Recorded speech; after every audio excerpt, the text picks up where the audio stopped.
Hello everybody, welcome back to the Kuchi-e Gallery YouTube channel. This is package opening video number 15. Today I'm going to do a special package opening video where all I'm going to talk about is this little stack of books right here. There are 3 books that we're going to discuss today. I ordered these from a website in Japan, and I took a risk on these. So the reason I can't wait any longer, I can't wait to do another video like I have to open these today. I actually received these yesterday. I do have like over 80 other items to open, but this one is the one I'm the most excited about today. So it arrived yesterday. So one thing I would recommend, by the way, so some companies in Japan, they're still charging tariffs, which sucks. So we're paying tariffs still, even though the tariffs are supposedly ended per the Supreme Court. So I don't know if that's still going to continue on or not. But anyway, Japan, unfortunately, it seems like the people that own the stores or own the websites or whatever, they're making the choice on whether they are or aren't going to be charging it. And I think because everything is kind of up in the air, it's making it a little confusing for them. Anyway, I did pay an extra 15.5%, which I don't love, to get these books and the other items that were in that package. Okay, anyway, on to these books. So this is a set of 3 books. They're all by... they're from a series called Yuriko, I believe. And essentially, it's 3 books, and each book is supposed to have a Kuchi-e inside by Kaburaki Kiyokata. Now, the listing for this set of books didn't even mention the word Kuchi-e. It did say that it had 3 complete books. I'm going to go ahead and open these. It did say it had 3 complete books inside, and they showed a single picture of one of the Kuchi-e. So I took a risk and I bought them, even though I have no idea if 2 of the Kuchi-e are included or not. So so I'm a little bit worried about this, but the price I paid is fair. Okay, I think if there only is a single woodblock enclosed, then I think the price is fair.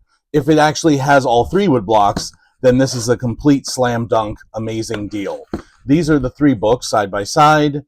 I don't know which number is which. Let's see, how would we figure that out? I don't know.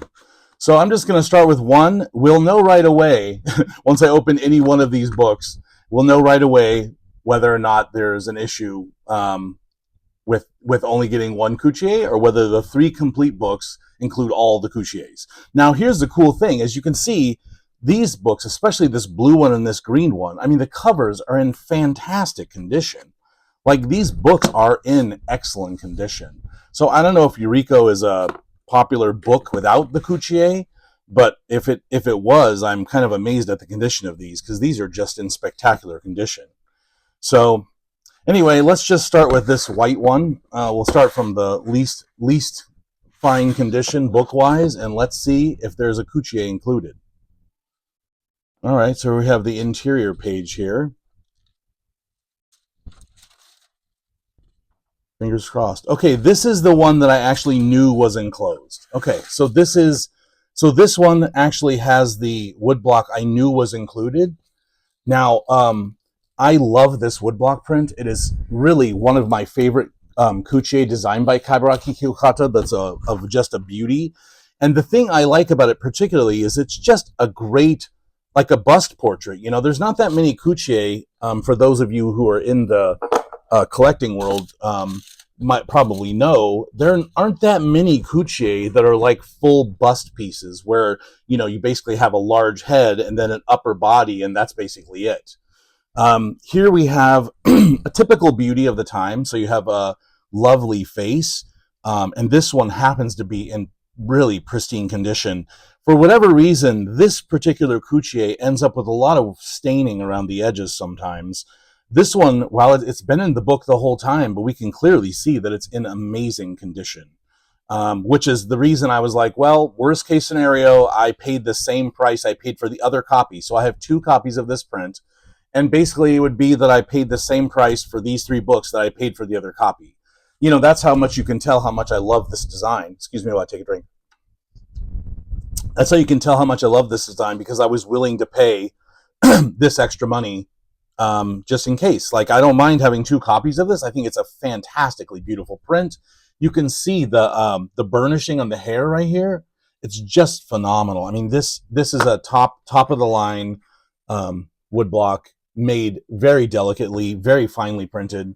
You know, it's basically the best I could hope for. So I'm super happy. If those other books don't have Kuchi-e, then I still won as far as I'm concerned, because this print is fantastic. We can see the details of the face here. You know, the ear just kind of peeks through right here. Can you guys see that? See how the ear kind of peeks through the hair? I mean, it's just no detail is forgotten in this piece.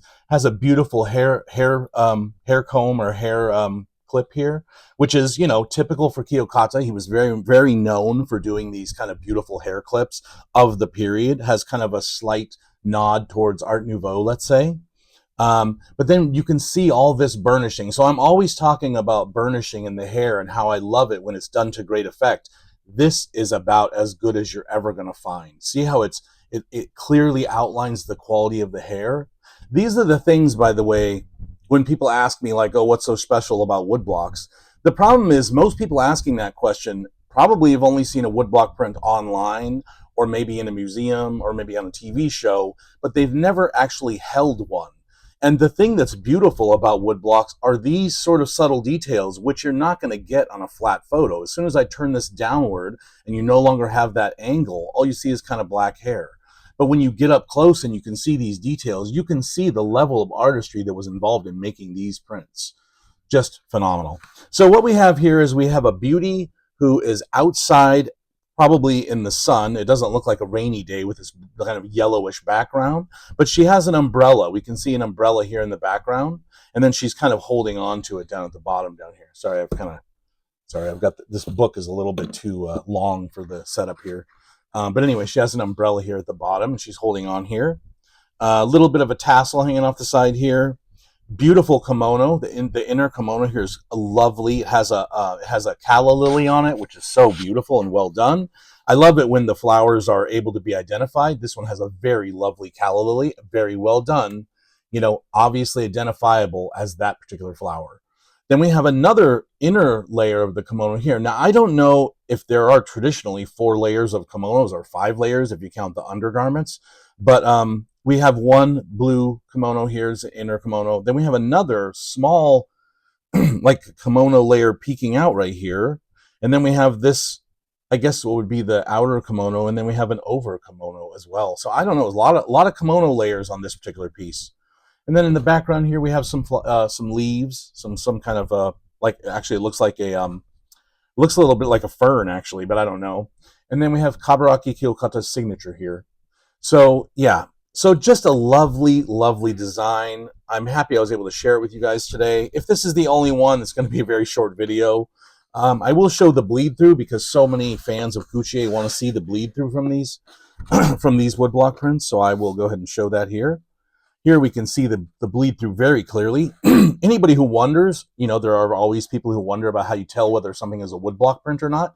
If you flip a print over and you see this, then you know you have a woodblock print, pretty much. This is what they look like. They have this, all these lines are created. They have this tool called a baron, which is like a round thing, and they do it like this. And as they're doing this, every time they make a pass, it creates this line here. So that line is this person's hand going up and down. Okay, same thing down here. For each color, they do a separate layer of this, and it leaves little lines and marks. It's very identifiable in the darker colors like black and dark blue, stuff like that. But anyway, it's just a very nice piece. It's a lot of saturation coming through on this green and orange here at the top where the hair clip is. Let's take a look at the rest of the book. I've never seen this book. The other copy that I have did not come in the book. So let's see what else is included. So here we have like a photo lithograph, it looks like. Another piece also by Kiyokata, signed down here. This has a little bit of a stain at the top from I don't know what. Thankfully, it doesn't seem to have stained anywhere except this couple pages. Here's another Kiyokata, some type of lithograph, I suppose. Yeah, lithograph probably. That's pretty. It's nice. It's a couple. I'm sure this goes along with the plot of the book, although a lot of times these did not go along well with the plot of the book, as we know. But this one seems to go very well with the plot of the book. That's a lovely Kiyokata lithograph of a painting. You can see clearly that that's taken from some kind of watercolor. Really lovely. It would be nice if these were color, but unfortunately they're not. Here we have another Kiyokata. Boy, this book must be about a woman who spends a lot of time in the garden because she's spending all of her time outside laying in the sun and sleeping, or she's reading a newspaper. Really lovely, though. Gosh, it would be nice to see these originals, huh? In color, you know, with all the details. Let's see what else we got, if anything is in here. All right, so I think that's it for this book. My understanding is these are all first editions. So I haven't been able to verify that, but that's what the seller of the book said. Okay, let's hold our breath. Let's see if we're going to get another print or not. If we get another print, this will be a fantastic deal. If we don't, then it'll be less of a fantastic deal. All right, here we go. 1, 2, 3. Oh, look at that beautiful interior cover. Wow, so nicely done. Fingers crossed, everybody. Oh my gosh, I so lucked out. Oh my gosh, I can't believe it worked out, guys. I can't believe that it worked out. Wow. And this is another one of my favorite pieces by Kaburaki Kiyokata. Wow. That is unbelievable. I cannot believe that it has the prints included. Oh my gosh, what a windfall. Okay, so this is why we take risks sometimes, you know? This thing was available since I went to Japan. I went to Japan. I don't know if I told everybody that. I went to Japan in January. I did bring back 9 prints. I was able to purchase 9 prints and a book with some woodblocks. I'll show that another day. But it was not easy to find woodblock prints in Japan. I know everybody thinks, why, you go to Japan, they must be everywhere. Well, there's a lot of woodblock related art everywhere, and you can find reprints fairly easily, and you can find originals if you go to like galleries, but you're paying gallery prices for those, so it's incredibly expensive. So can I just say that this piece actually is one of my top 5 prints that I love of women, so like of beauties. I just think this is such a phenomenal design, and I have a second copy of this, and you know, I don't remember it being this colorful or this amazing. The face looks the same, but the background is so strong here. And I do not remember the other copy I have being anywhere near this strong. I'll put an image here so you guys can compare it later. I'll put them side by side. But wow, this is just phenomenal. So, all right. So I really lucked out. I'm super happy that it looks like I got at least 2 prints for my money. And honestly, I would have paid the same price I paid for all the prints for each of these. So I don't even know why I was thinking about it for so long, to be honest. Like, I should have just bought it when I was in Japan because I found it then. And I just kind of waited around because the description was so, I mean, it didn't even mention the word Kuchi-e. It didn't mention the word Kiyokata. I'm not even sure how I stumbled across that, to be honest. I must have just seen the book and recognized it or something.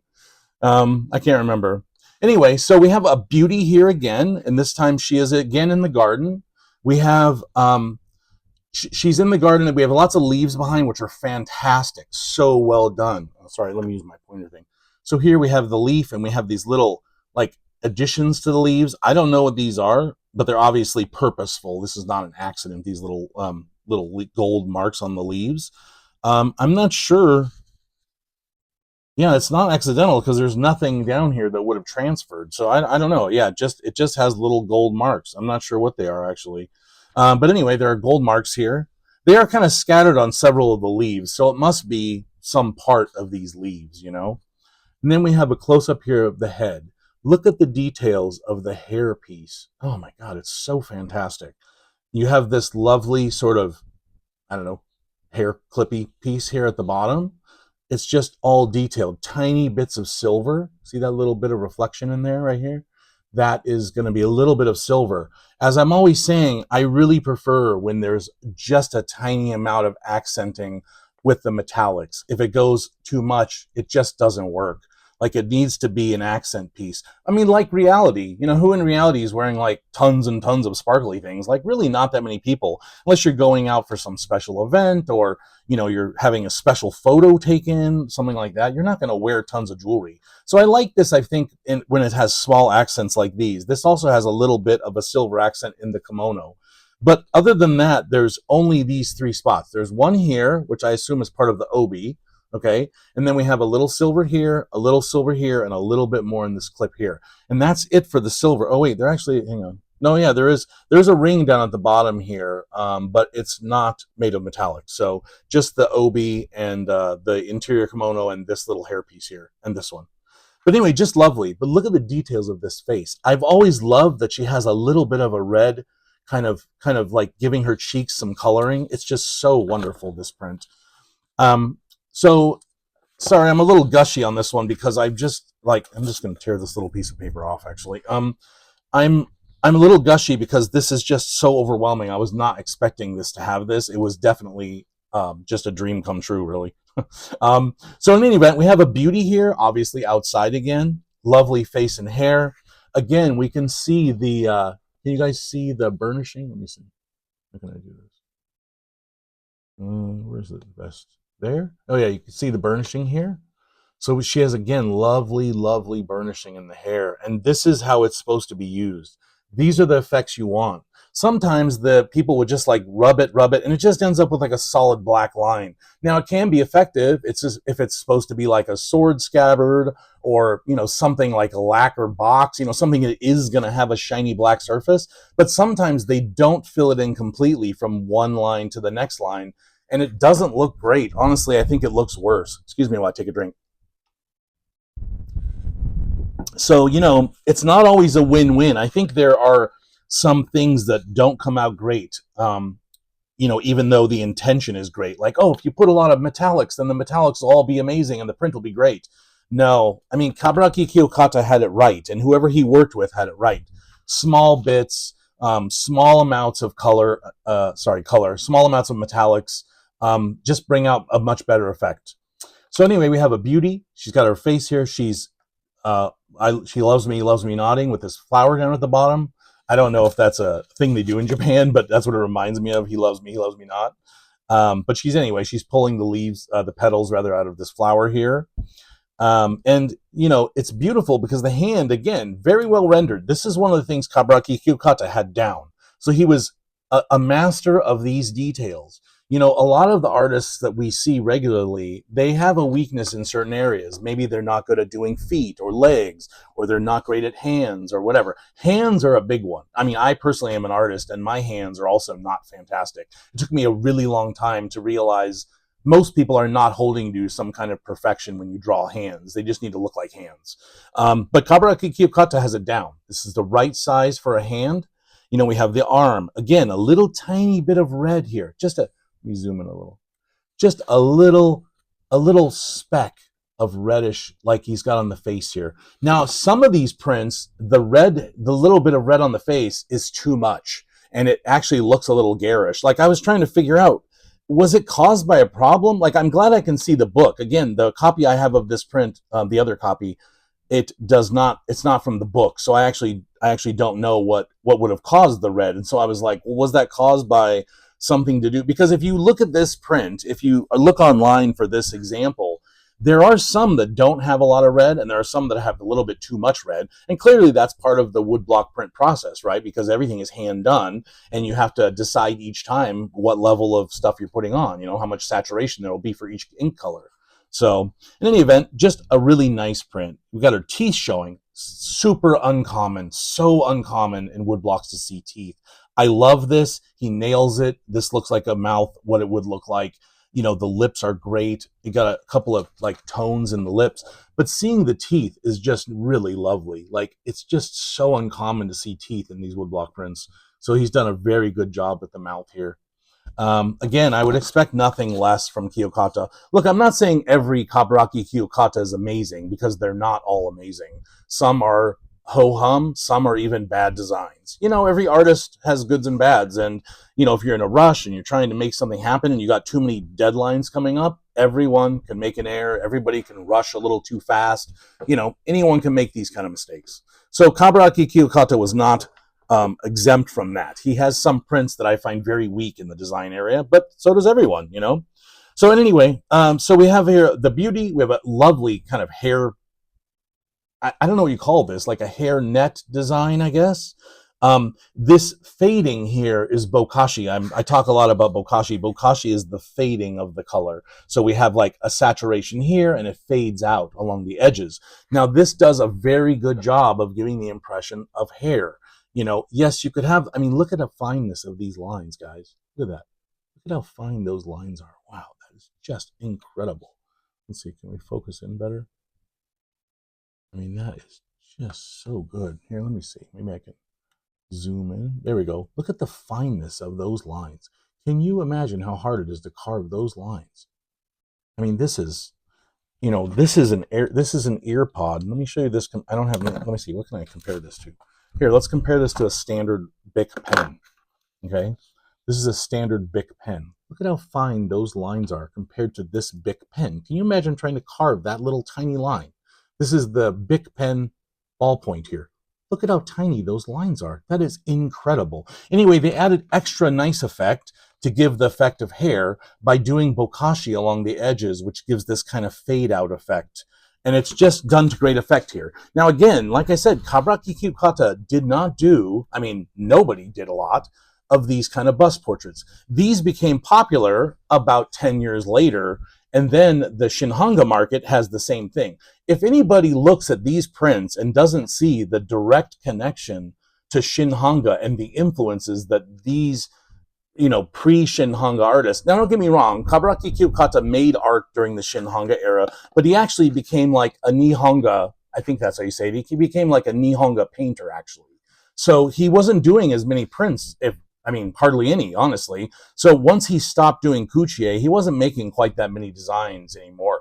But he trained so many artists that went on to become the best known of the Shinhanga artists. If I'm correct, he trained Shinsui Ito, who is the #1, artist for beauties, who did like this. This would be a very prototypical, Shinsui Ito print. Shinsui Ito was definitely known for doing beauties just like this, full page of a. Now they would do it in Oban size mostly. So this print is, it's about 8.5 by 11 something, and the Oban size is 10.5 to like 12 at kind of the largest, up to like 16. So that's a much larger. It's almost twice the size basically. So it's basically this, and if you turned it this way and you had like double stacks. So it's quite a much more impressive size, Oban.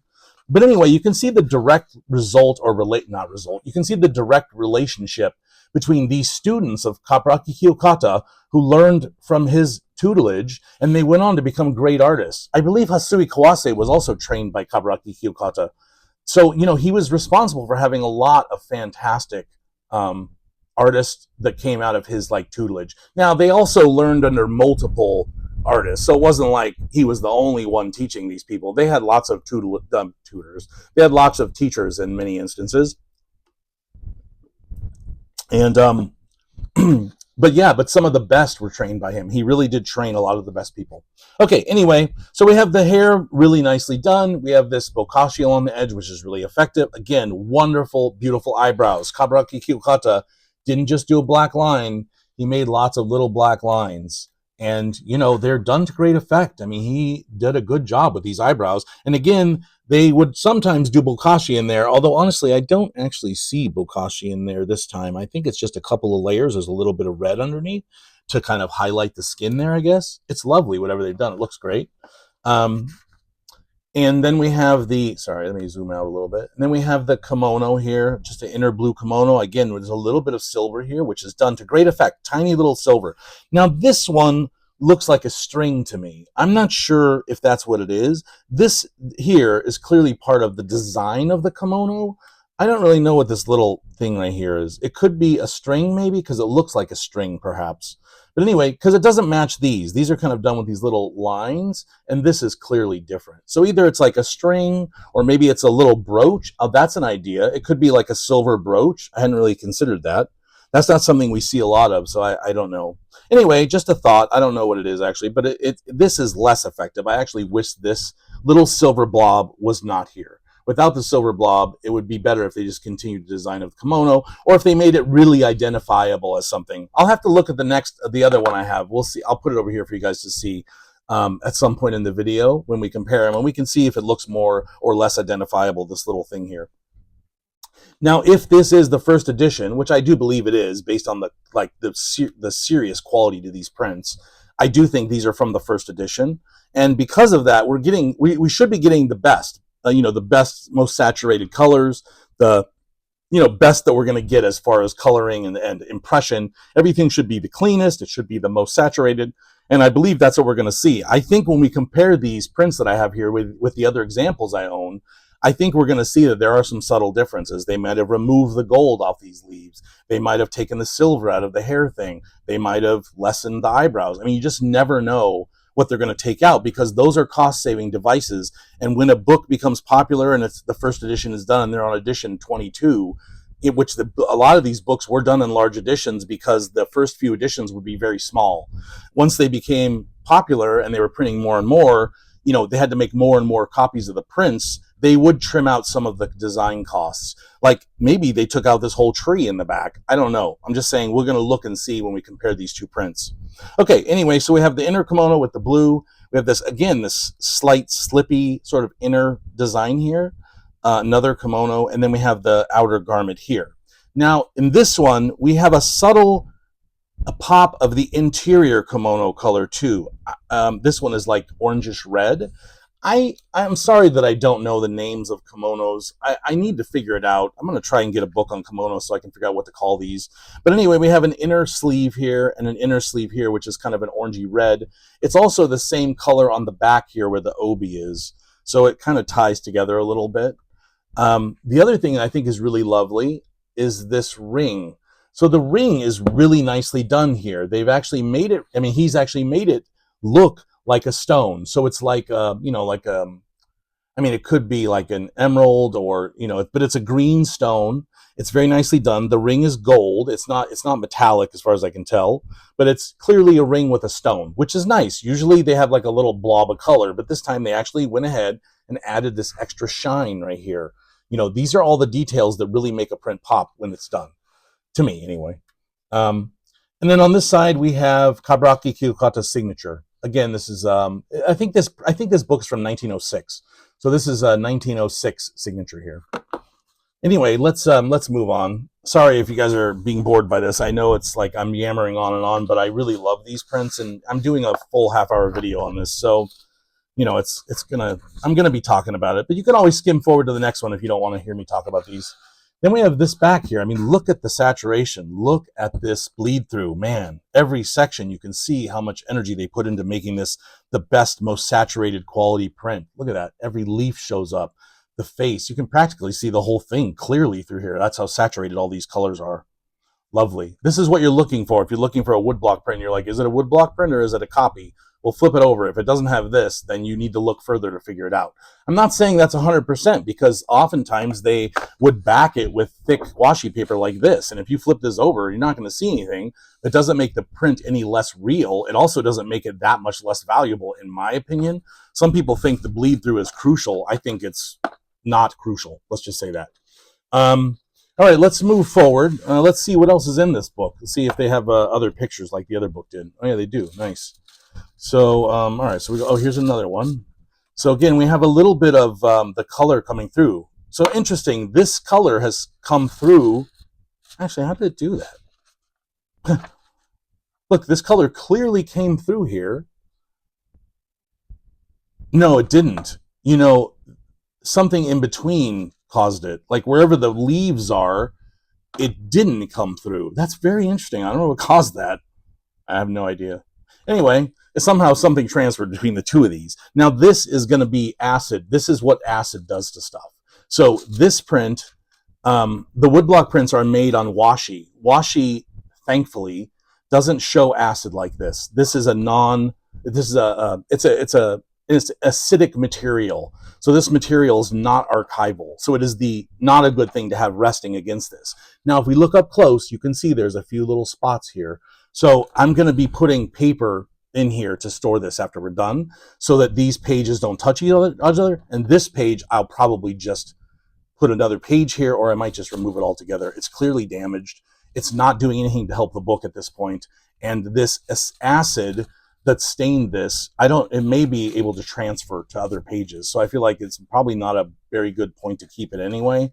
But this book is in such great condition, I'll have a difficult time removing anything. Yeah, I did take this piece off because it was already torn and it was getting in the way of everything. But I'm not sure. I'm not sure. I'm definitely putting a piece of archival acid-free paper here. And by the way, you do have to check. Copy paper is not all acid-free, but HP makes acid-free copy paper. It's kind of expensive, but I only use it when acid-free paper is necessary, which is when I put like in between my wood blocks and stuff. So something for you to consider if this is something you also do. All right. Anyway, let's move on with our book here, and so we can get on to the next book and see whether I got all 3 prints or not. So, and by the way, the last print is also exciting, and I don't have that design. So that is the one design in this set that I never was able to get. Okay, so here we have a beauty, really nice looking. Clearly looks like the same woman, does it not? Look at that. Wow, that's kind of amazing, right? You know, typically, like, they don't look that much alike. This looks like the same woman in the other photo, in the other woodblock print. That's pretty amazing.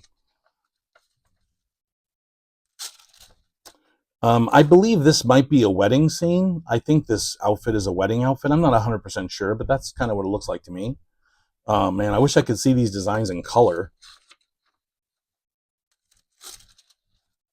Oh, that's beautiful. Look at that. I can tell this is the same person too. He must have had a model for these because he was able to get the lookness.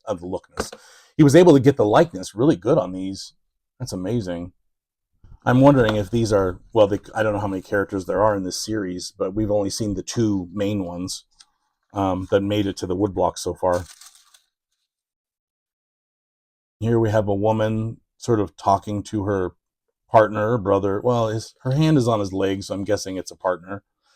Could be a brother. But anyway, lovely picture of a chair with a woman looking up towards the man. Very nice. Pleading with him somehow. Maybe calming him down. And then we go to the back. There's nothing else in here. It does show, let's see the information page. Here's the information page here. I don't know what it says, and I don't know if it says first edition. There's a red stamp at the bottom here, which is kind of interesting. Oh, and actually there's another one. No. Oh, no, it's the same one, sorry. Anyway, I'll translate this at some point, and I'll put the information up here for you guys to be able to see what these books are. But I know the title is Yuriko, I believe. And there we go. So here's the back page. Again, it's matching up with the front a little bit. So kind of goes along with these 2. Very interesting. This color here, this is all acidic paper. This is what acid does to books, people.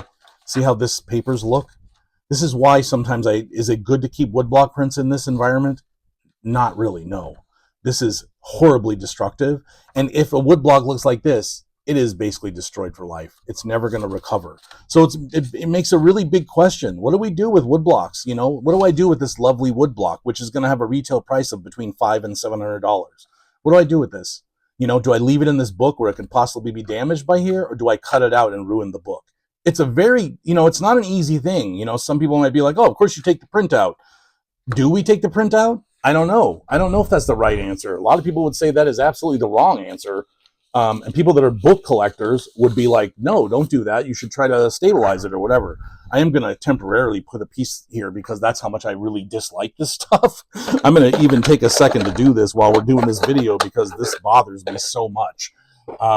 But, you know, like I said, to this point, I actually have never removed a woodblock from a book. And that is me being honest. I've thought about it and I've talked about it. As a matter of fact, there's one book that's really, you know, it's another Kaburaki Kiyokata, actually, where I've definitely been considering taking it out, but I haven't done it yet. You know, it's just like, there's something that feels so wrong about it. I just can't stand the thought, you know, of like damaging these books. I mean, these books are so old. I mean, they've been around for a very long time. And, you know, they're never going to be published again. Like, this book is not coming out again. You know, is there anything that could have been done to save this book? That is a great question. I don't happen to have that answer. But it's a good question, right? Was there something that the previous owners could have done to save this? I mean, look at the condition of this book. That cover is beautiful. It's just rich, deep tones. You know, it's very, very nice. All right, guys, let's move on to the last book here and see what we got. Fingers crossed, if we get all 3, it'll be a true hat trick. I will have gotten, you know, all 3 prints for the price of 1 print, which is really nice if it works out. Well, here we go. Let's see. Wish us luck. Here we have the interior pages again. Really beautiful. We have, it looks like tulips this time. And And drum roll, please. Now, this book looks substantially better, much less acid going on here. Now, we still have acid toning here, so it's still acidic paper, but for whatever reason, oh, nice. So the woodblock is here. Yay. See, I've seen a lot of people fold these in here like this as a protective measure, and in this case, it doesn't seem to have hurt anything. But you see how this acidic stuff is already starting to happen here. It's such a difficult thing to consider. What do we do with these? You know, you can see that it actually has stained the top up here. So, you know, there is an issue. The acid is causing an issue. All right, here we go. Woodblock print number 3. Wow, this is so fantastic. So we managed to get all 3 blocks. That is lovely. This is a beautiful design by Kaburaki Kiyokata that has 2 beauties in it. It's really lovely. And it's in excellent condition, barring this stain at the top. Now, what I have found, some of you may have found this as well. Excuse me while I take a quick drink. Some of you may have found this as well, that once you find a book that has this kind of toning at the top here, you'll find that basically every book from the same series ends up having it. There's a couple by Hirosaki Eiho that are very, very commonly have a big thing. And, you know, in that case, it kind of ruins it. This one is pretty fine because it just goes into the hair, so it doesn't really matter that much. But when it cuts across the face, it's pretty much ruined. I mean, there's not much you can do about it. So, yeah, luckily in this one, it's in the hairline. It's not really causing any problems. I would really love it if it wasn't there. And there are copies out there that don't have this because some people remove them from the books immediately. And or the publisher may also have you know, sold some after when they had leftover copies. All right, here we have 2 beauties in one image. We have the Kiyokata signature at the very top here. Look how very interesting that is, that they've actually cut it off. They've actually put the hair over the signature as some sort of a device. Isn't that interesting? You know, they had to do that purposefully. That's very interesting. This actually has a little writing. That's also interesting. I didn't realize that was even on there. So I'm going to have to look into what this writing says here. But anyway, we have 2 beauties. They're kind of close together for the shot. Again, we have beautiful hair clip here. Here, there's just a hint of a hair clip. You can barely see it. Can you guys even see that? It's really barely in there. Let me see if I can get the light a little closer. But there is another hair. Oh, there you can see the burnishing too. Look at that. Look at the effect of the burnishing on these hairs. So lovely. Wow, that is just so good, guys. That's what you want to see. If you're going to have burnishing, you might as well do a good job of it. This is a good job of it right here. Okay, so we have 2 beauties, each with a little hair clip. This one is certainly more ornate, and yet this one is absolutely stunning. I can't tell if you guys can see it, but it looks so nice up close. Let me see if I can zoom in more. Can you see the details of this clip? I mean, he's just done the best job. It's tiny. It's like just a peak, and yet still managed to get lovely details. There's a slight tonal change from like teal over to yellow, and it just works so well. I wish you guys could see these in person. Well, one day I'll be selling some of these, and maybe one of you can buy this one. But anyway, here we go. So we have 2 beauties, friends, I'm assuming, and they're both very lovely, dressed up very nicely in, you know, kimonos that look very beautiful. These are less Western style, to my eyes anyway. A Japanese person might be like, no, what do you mean? This is super Westernized. I don't actually know if it is or not. To me, it looks very much more traditional. Like the first 2 had, you know, almost like a French nouveau quality to them. This definitely has more of a traditional styling, I would say, at least to my eyes. Tell me what you guys think in the comments. Do you think this looks traditional, or is this more modern? Especially if you're from Japan and you are familiar with kimonos. So anyway, we have 2 beauties here. Lovely faces on both of them.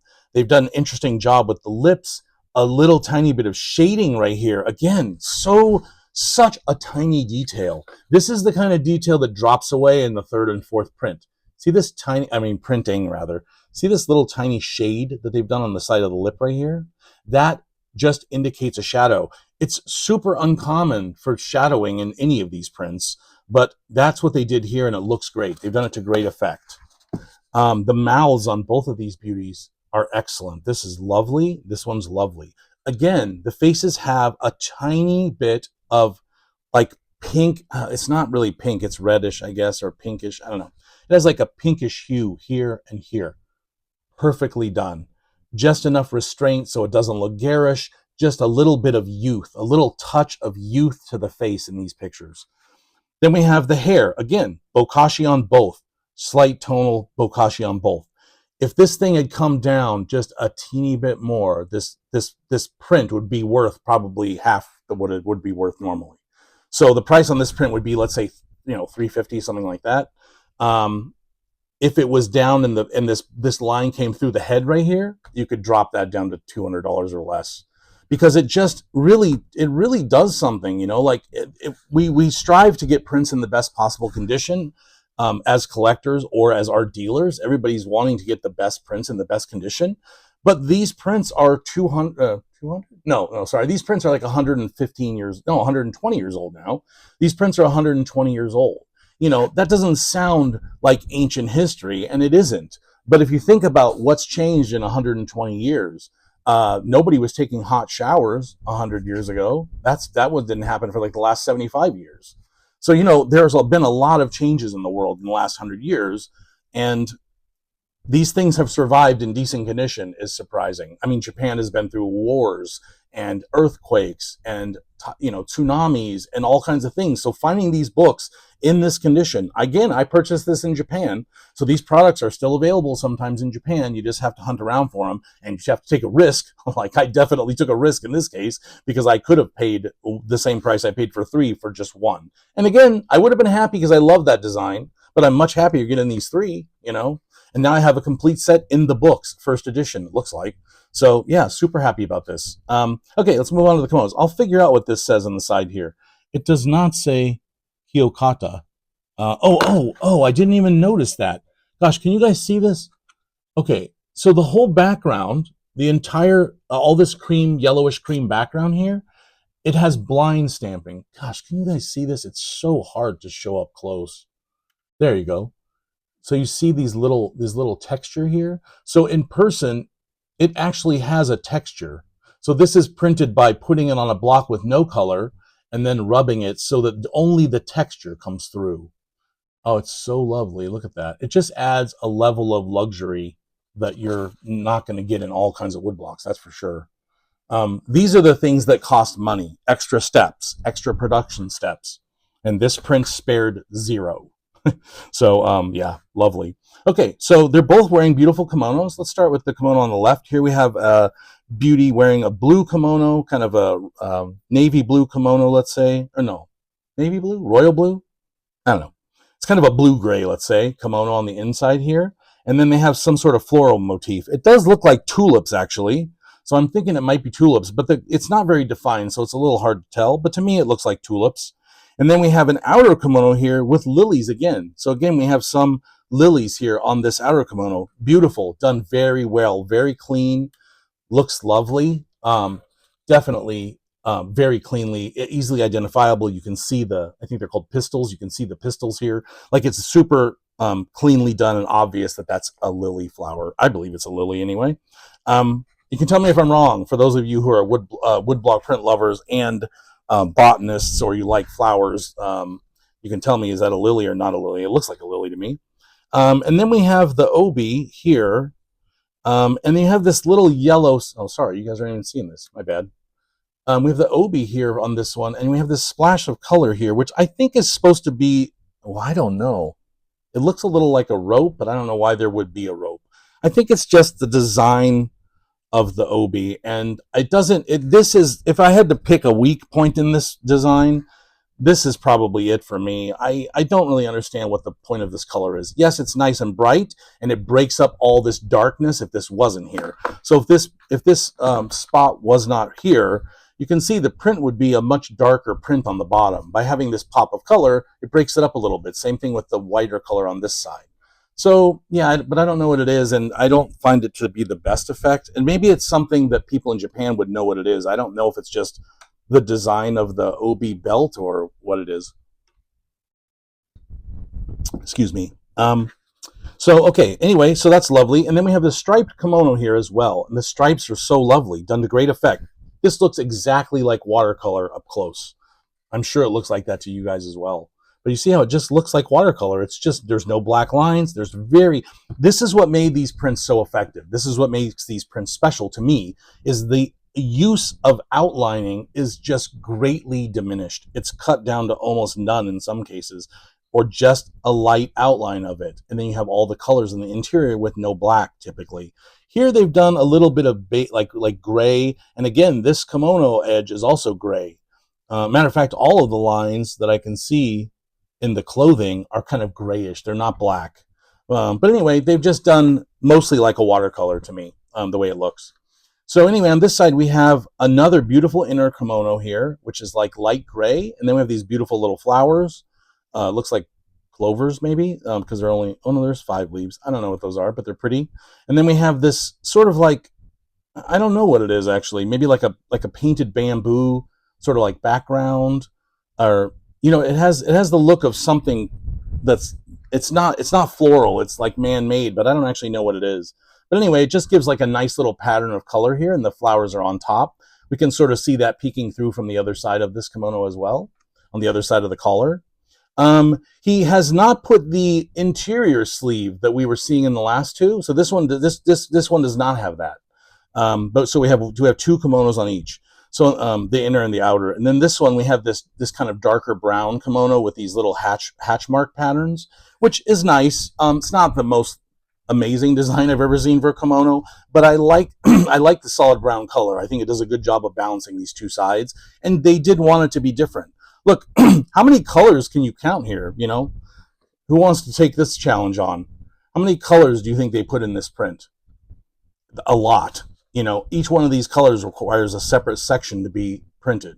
You know, we have, I mean, look at the basic colors: dark blue, brown, gray, another blue, mustard yellow, green, a lighter sort of blue here in between. Then we have pink, which is the crosshatch color. Then we have another blue, which could be one of these other blues, so we wouldn't count that one. Then we have the background, which is maybe not colored at all. It's a little difficult to tell because of this staining at the top. This could just be the color of the washi here, so maybe there's no color there. Then in the hairpiece, we again have blue. Could be one of these blues, you know. The rust color of the clip, though, looks very different from any other colors here. I don't see this orangey rust color anywhere else, so that's another color. Then on the face, we have the eyes are kind of grayish black, which is lovely, looks good, but not another color there as well. I mean, it's one we've already accounted for. Red, there's a couple colors of red here. Again, we have the red of the seal. Another blue, but it looks the same. We have red again. We have a yellow here, and then we have yellow here. So, and then down here, we again have some other colors. So yeah, so there's a lot of colors here. Each one of these colors requires a different print, you know, for each different level. So yeah, a lot of expense on this print. So, and then at the bottom down here, we have another obi belt, and this one also has another lovely floral design with some leaves and then a little bunch of flowers. And then we have a little bit of a peeking out here of another sort of pattern here, and I assume it's just part of the obi. But again, just a little pop of red down here. And it's, you know, it has a design. It's like red with little pink circles. So yeah, anyway, just a really lovely design. Again, I'm so thrilled that I was able to get all 3 of these. And I had to take a massive risk. Well, not massive, I guess, because their prints are all lovely. And each one of them, this one is probably the least desirable of the 3. Let me try to see if I can get them all side by side here. Not for any reason other than just a single character seems to be a more desirable, although these are both adults. Usually when there's like a mother and a child, that brings the value down a little bit. So yeah, so of these 3, I would say that these 2 on the left are going to be the more, here, I can tilt this a little so you guys can see. Anyway, this is what all 3 of them look side by side.